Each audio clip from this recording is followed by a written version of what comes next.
अरे ओ महारानी, पूरी रात तो पड़े पड़े सोई है, अब क्या पूरे दिन भी सोने का इरादा है? अरे नहीं माँ, वह आज रात मेरी तबीयत कुछ ठीक नहीं थी, जिसकी वजह से मैं सो नहीं पाई। अरे तू तो कितनी बहानेबाज है। तू क्या मुझे पागल समझती है जो मैं तेरी इन झूठी बातों में आ जाऊंगी? चल जल्दी से जा और पानी ले आ। इतना सुनकर चमेली एक मिट्टी का घड़ा उठाकर चल देती है। अरे ये क्या कर रही है तू? आज तुझे एक घड़ा नहीं बल्कि दोनों घड़े भरकर लाने हैं। इतना सुनकर चमेली दूसरा घड़ा भी उठा लेती है और निकल पड़ती है। चमेली थी तो बहुत होशियार, लेकिन उसके घर में उसकी कोई भी इज्जत नहीं करता था। हे भगवान, मैं इन सब की इतनी इज्जत करती हूँ, इनका सम्मान करती हूँ, लेकिन बदले में मुझे सिर्फ और सिर्फ तिरस्कार ही मिलता है। यदि ऐसे ही चलते रहा तो ये लोग मुझे जल्दी ही पागल कर देंगे, इसलिए मुझे कुछ ना कुछ तो करना ही पड़ेगा।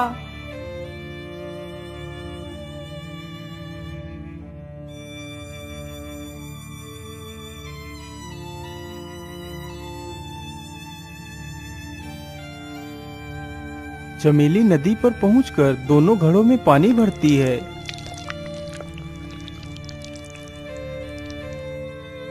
पानी तो भर लिया है, चलो अब जल्दी से पानी लेकर चलती हूँ।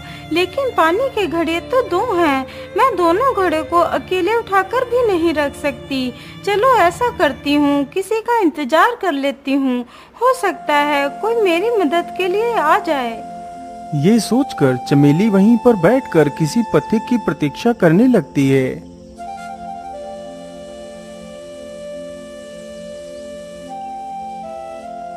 वह काफी देर तक वहीं पर बैठी रहती है, लेकिन कोई भी उधर से नहीं गुजरता है। हे भगवान, मैं इतनी देर से किसी राही की प्रतीक्षा कर रही हूँ, लेकिन कोई भी यहाँ से नहीं गुजरा है। मैं ऐसा करती हूँ, अकेले ही दोनों घड़ों को उठाकर रख लेती हूँ। ये सोचकर चमेली एक घड़े को उठाकर अपने कमर पर रख लेती है और दूसरे घड़े को उठाकर अपने सिर पर रख लेती है। घड़ा सिर पर रखते ही घड़ा हाथ से फिसल जाता है।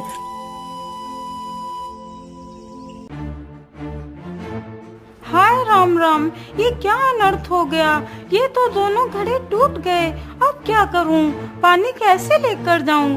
जब घर में पता चलेगा कि मैंने दोनों घड़े तोड़ दिए तो पता नहीं वे लोग मेरे साथ क्या करेंगे, और यदि घर नहीं गई तो मेरे पति मुझे मार ही डालेंगे, इसलिए घर चलना ही उचित होगा। इतना सोचकर बेचारी चमेली वहाँ से चली जाती है। क्या बर्तन तोड़ दिए?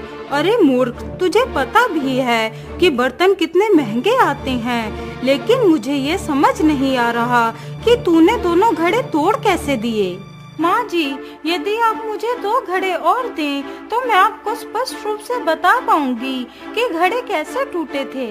अच्छा ऐसे बात है, तो ये ले 2 घड़े और मुझे बता कि घड़े कैसे टूटे थे।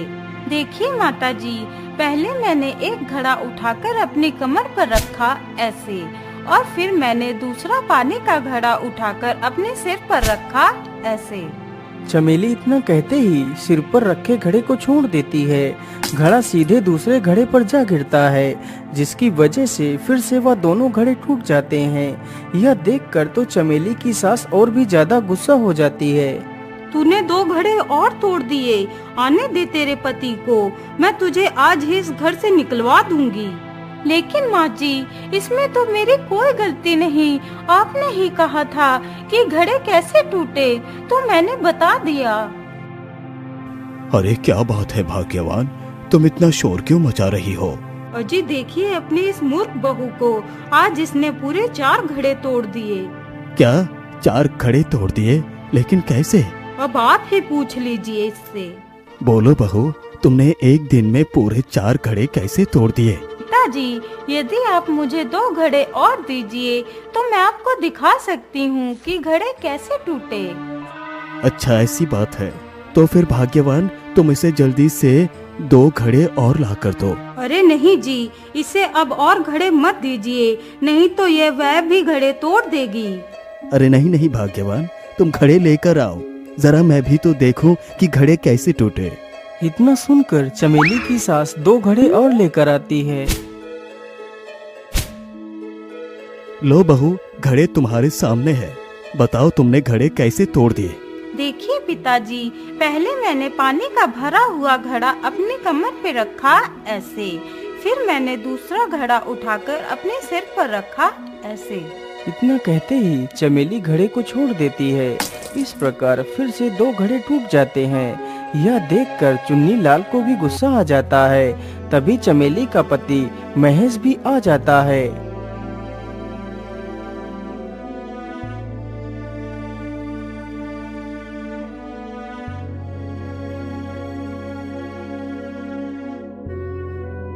अरे रमेश, देख अपनी मूर्ख पत्नी को। आज इसने पूरे 6 घड़े तोड़ दिए हैं। अब मैं इसकी मूर्खता को और बर्दाश्त नहीं कर सकता। तो इसे ले जाकर कहीं बेच आ। ठीक है पिताजी, आज मैं ऐसा ही करूँगा। आज तो मैं इसे कहीं ना कहीं बेच कर ही वापस आऊँगा। अजी, आप ये कैसी बातें कर रहे हैं? इसमें मेरी कोई गलती नहीं है। इन सब लोगों ने मुझसे पूछा था कि घड़े कैसे टूटे, तो मैंने बता दिया। अब तो तेरी कोई भी बात नहीं सुनूंगा। चल मेरे साथ। अरे रमेश, चलो, तुम भी हमारे साथ चलो। मजबूरन बेचारी चमेली को भी उन दोनों के साथ में जाना पड़ता है।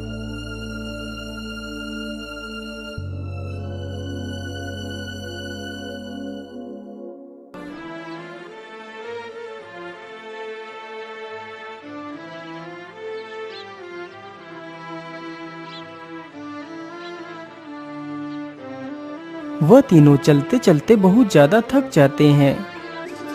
अरे भैया, मुझे तो बहुत जोर की भूख लगी है। अरे भैया, जरा उधर देखो। मुझे लगता है वो कोई खाने का ढाबा है। चलो ढाबे के पास चलते हैं और कुछ खाते हैं। लेकिन मेरे पास तो पैसे ही नहीं है। मैं भला खाना कैसे खा सकता हूँ? अजी, आप चिंता न करिए, मेरे पास 2 पैसे हैं। आप जाइए और कुछ खाने को ले आइए। अरे मूर्ख, तू मुझे हुक्म देती है? अब तो तू ही जा और हमारे लिए कुछ खाना लेकर आ। अरे, नेकी का तो कोई जमाना ही नहीं रहा। मुझे तो ये लोग मूर्ख ही समझते हैं। मुझे बेचने निकले थे। रुको, मैं तुम्हें मजा चखाती हूँ। अरे अब क्या हुआ? तू कहाँ खो गई? चल जल्दी से जा और कुछ खाने को ले आ। हाँ हाँ, जाती हूँ। इतना चिल्ला क्यों रहे हो? इतना बोलकर चमेली ढाबे के पास जाती है।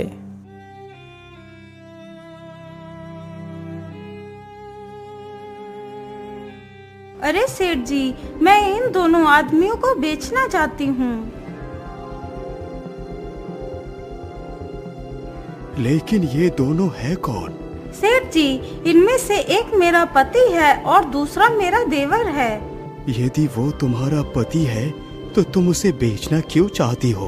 अरे नहीं नहीं सेठ, मैं नहीं बेचना चाहती। वह दोनों खुद बिकना चाहते हैं। बेचारे दोनों आपके पास आने में शर्मा रहे थे, इसलिए मुझे भेजा है। लेकिन मैं ये कैसे मान लूं कि तुम सत्य कह रही हो? यदि आपको यकीन नहीं है तो मैं आपके सामने ही पूछवा देती हूँ। अजी सुनिए ना, मैं एक के ले लूँ या फिर दोनों के ले लूँ? अरे तू भी ना, एक का क्या लेगी, दोनों का ले ले।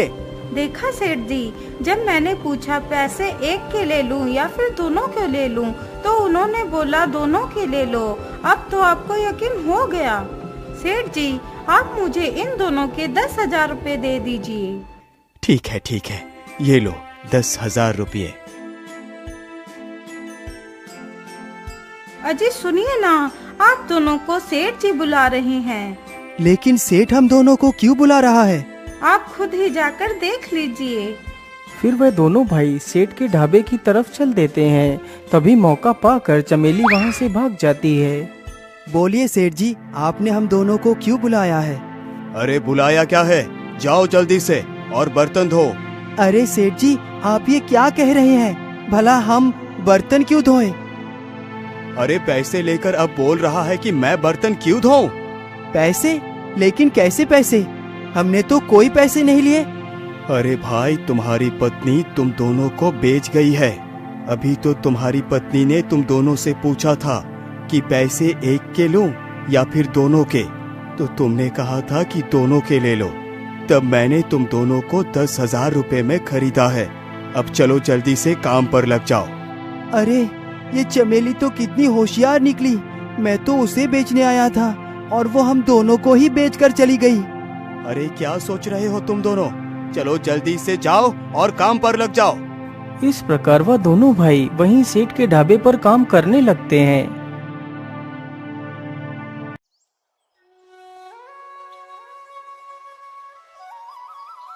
अब तो मेरे पास पूरे 10,000 रुपए हैं। इन रुपयों से मैं कोई भी व्यापार कर सकती हूँ। मैं ऐसा करती हूँ, इसी गांव के बाहर एक फल की दुकान खोल लेती हूँ।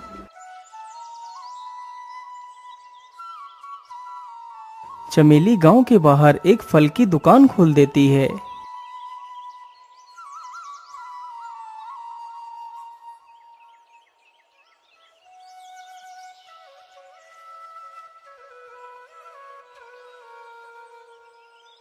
धीरे धीरे चमेली को काफी समय वहीं पर गुजर जाता है। उधर जब रमेश और महेश वापस घर लौटकर नहीं गए तो उनके माता पिता को बहुत चिंता हुई। अरे भाग्यवान, हमारे दोनों बेटे को गए हुए तो कई महीने गुजर चुके हैं, लेकिन वो लौटकर क्यों नहीं आए? अजी, मुझे लगता है हमारे दोनों बेटे किसी मुसीबत में फंस गए होंगे। आप जाइए और पता लगाइए हमारे दोनों बेटे कहाँ हैं। ठीक है भाग्यवान, मैं आज ही अपने दोनों बेटों को ढूंढने के लिए जाता हूँ। भाग्यवान, तुम अपना ख्याल रखना, मैं चलता हूँ। इतना बोलकर चुन्नीलाल निकल पड़ता है। चुन्नीलाल चलते चलते काफी दूर निकल जाता है। वह सभी से अपने बेटों के बारे में पूछता है, लेकिन कोई भी व्यक्ति उसके बेटों के बारे में नहीं बता पाता है।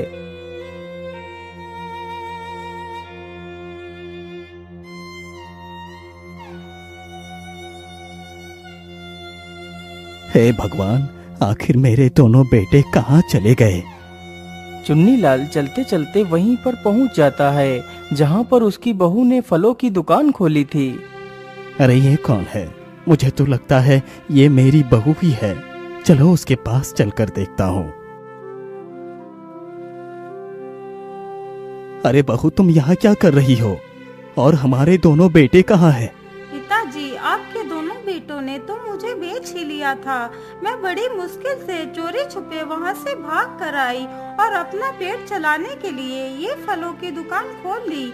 आप जाइए यहाँ से, अब मैं किसी की बहू नहीं रही। अरे नहीं नहीं बहू, तुम ऐसी बातें मत करो। मेरी भूल को क्षमा कर दो। मैं क्रोध में आकर अंधा हो चुका था। चलो बहू, हमारे साथ घर चलो।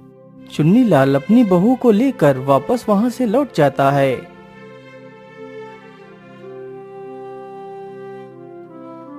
बेटी, मुझे माफ कर दो। मैंने तुम्हें पूरे जीवन भर तकलीफ दी। जब से तुम चली गई तब से हमारा सारा परिवार टूट कर बिखर गया। बेटी, तुम हमारे बेटों को कहाँ छोड़ आई हो? मैं तुम्हारे हाथ जोड़ती हूँ, हमारे बेटों को वापस ले आओ। ठीक है माँ जी, आप रोइए मत। मैं जल्दी ही आपके दोनों बेटों को ले आऊंगी।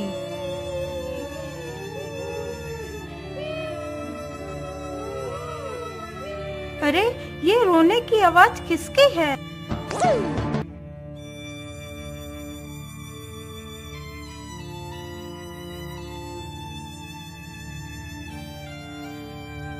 अरे, क्या हुआ भैया? आप लोग रोते हुए कहाँ जा रहे हैं? अरे चमेली बहन, मैं तुम्हें क्या बताऊं, भीखू दादा के पोते की मृत्यु हो गई है। बेचारा पैदा होते ही मर गया है।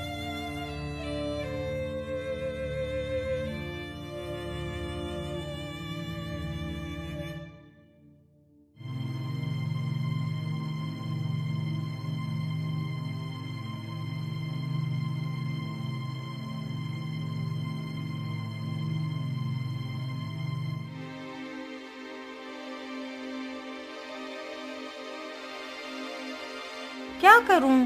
कैसे वापस लाऊं अपने पति और देवर को? यदि मैं पैसे लेकर भी जाऊंगी तब भी वह सेठ उन दोनों को वापस नहीं लौटाएगा। इसके लिए तो मुझे कोई युक्ति ही लगानी पड़ेगी। चमेली काफी देर तक सोचती रहती है। वह तुरंत उठती है और हाथ में लालटेन लेकर निकल पड़ती है।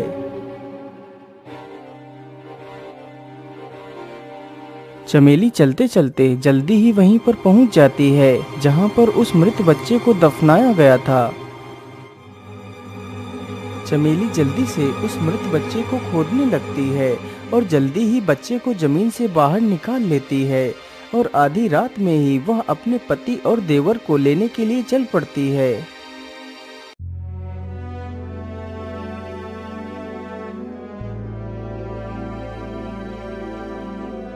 उसे चलते चलते रात से सुबह हो जाती है। पूरी रात भर चलते रहने की वजह से चमेली का मुख ढल जाता है, मानो उसकी सूरत ही बिगड़ गई हो। वह जल्दी से सेठ की दुकान पर पहुंच जाती है। अरे सेठ जी, आप मुझे 2 रुपए की मूंगफली दे दीजिए और 2 रुपए का नारियल दे दीजिए और 2 रुपए के बादाम दे दीजिए। उसकी ये सारी बातें सुनकर सेठ सारे सामान को उठाकर एक थैले में डालता है और चमेली को पकड़ा देता है। चमेली पैसे दिए बिना ही थैला लेकर चुपचाप वहाँ से चल पड़ती है। अरे ओ बहन, अपने सामान के पैसे तो दिए ही नहीं, अरे पैसे तो देते जाओ। सेठ कई बार आवाज लगाता है, लेकिन चमेली सेठ की बात को अनसुना कर आगे बढ़ती चली जाती है। अरे ओ दुष्ट औरत, क्या तुझे सुनाई नहीं दे रहा? इतना कहकर सेठ गुस्से से उठता है और औरत के पीछे जाता है। सेठ जल्दी से उस औरत के हाथ से उस थैले को खींचता है। सेठ जैसे ही थैला खींचता है तो चमेली मौका देख थैले के साथ ही जमीन पर गिर पड़ती है और बच्चे को भी हाथ से छोड़ देती है। हाय हाय, मेरा बच्चा! हे भगवान, मेरे बच्चे को क्या हो गया? सेठ, तूने मेरे बच्चे को गिराकर मार दिया। अब मैं क्या करूंगी? अपने बच्चे के बिना मैं कैसे रहूंगी? ये दृश्य देखकर तो सेठ की मानो सांसें ही रुक जाती हैं। तभी वहाँ पर लोगों की भीड़ इकट्ठा हो जाती है। अरे सेठ, ये तूने क्या पाप कर दिया? तुमने बेचारी इस औरत का बच्चा मार दिया। तुम तो कितना निर्दयी हो। हाँ सेठ, तू तो कितना खुदगर्ज है। तूने इस दुखियारी की कोखी उजाड़ दी। बहन, तुम जल्दी से पुलिस के पास चलो और इस सेठ को कड़ी से कड़ी सजा दिलाओ। अरे नहीं नहीं भाई, आप लोग ऐसा मत बोलिए, ये सब मैंने जानबूझकर नहीं किया। अरे दुष्ट सेठ, यदि तूने ये सब कुछ जानबूझकर नहीं किया तो क्या ये बच्चा ऐसे ही मर गया? अरे बहन, मुझे माफ कर दो, मुझसे बहुत बड़ी भूल हो गई। तुम पुलिस के पास मत जाओ। तुम मुझसे जो भी कहोगी मैं वही करूँगा। मैं तुम्हारे बच्चे को तो वापस नहीं लौटा सकता, लेकिन उसके बदले तुम मुझसे कुछ भी मांग लो, मैं तुम्हें दे दूंगा। बताओ तुम्हें कितने पैसे चाहिए? सेठ जी, मैं पैसों का क्या करूंगी?